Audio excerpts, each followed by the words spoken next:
नमस्कार दोस्तों, आर्यावर्त में आप सभी का स्वागत है। दोस्तों, यूं तो हम कई सारे शापों के बारे में जिक्र कर चुके हैं, जानते हैं। कई सारे शापों के बारे में हम लोगों ने पढ़ा है। कई सारे शाप तो आज भी फलित हैं, चाहे वो महाभारत का दौर हो, रामायण का दौर हो।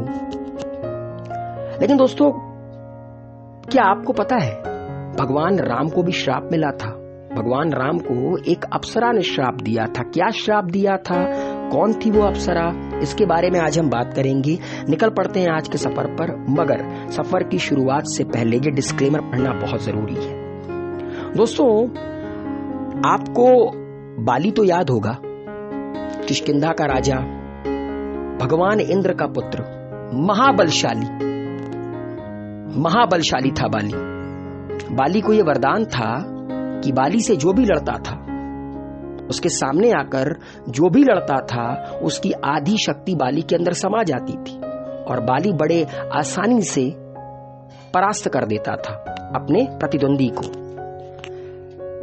रावण, राक्षस राज रावण, दशानन भी बाली से परास्त हो गया था।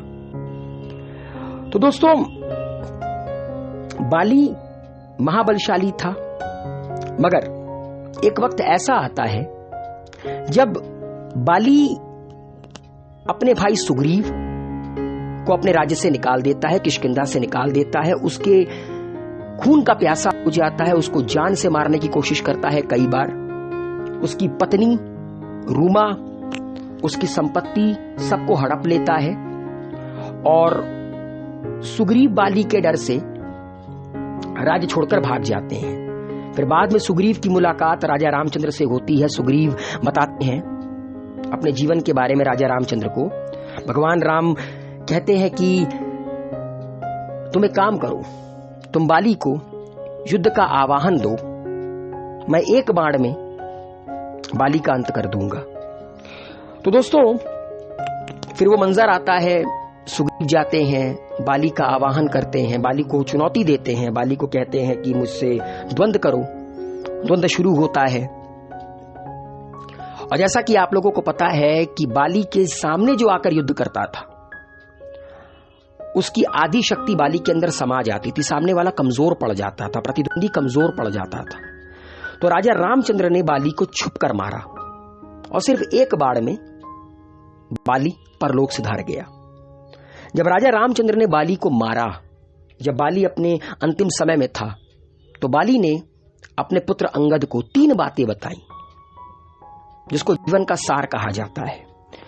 वो 3 बात कुछ इस प्रकार से थी। पहली बात जो बाली ने अपने पुत्र अंगद को बताई कि ध्यान रखना, देश, काल और परिस्थितियों को हमेशा समझकर कार्य करना। दूसरी बात जो बाली ने अपने पुत्र अंगद को बताई वो ये थी कि किसके साथ कब, कहां और कैसा व्यवहार करें, इसका सही निर्णय लेना। तीसरी और सबसे महत्वपूर्ण बात जो बाली ने अपने पुत्र अंगद को बताई कि पसंद नापसंद, सुख दुख को सहन करना और क्षमा भाव के साथ जीवन व्यतीत करना, यही जीवन का सार है। और दोस्तों, उसी वक्त बाली की जो पत्नी है तारा, जो कि एक अप्सरा थी, वो युद्ध भूमि में पहुंचती हैं, जहां पर बाली अपनी अंतिम सांस की प्रतीक्षा कर रहा था। तारा को बहुत दुख होता है। तारा अप्सरा थी। तारा जान जाती है कि भगवान राम ने बाली को छुपकर मारा है, पीछे से मारा है। तो जो बाली की पत्नी थी तारा, उनके मुख से श्राप निकलता है भगवान राम के लिए। वो कहती हैं कि आप अपनी पत्नी को पाने के बाद जल्द ही खो देंगे, क्योंकि तब तक रावण सीता जी का हरण कर चुका था। बाली ने भगवान राम से कहा था कि अगर आप मुझे कहते ना, तो मैं रावण को मारकर सीता जी को वापस ले आता।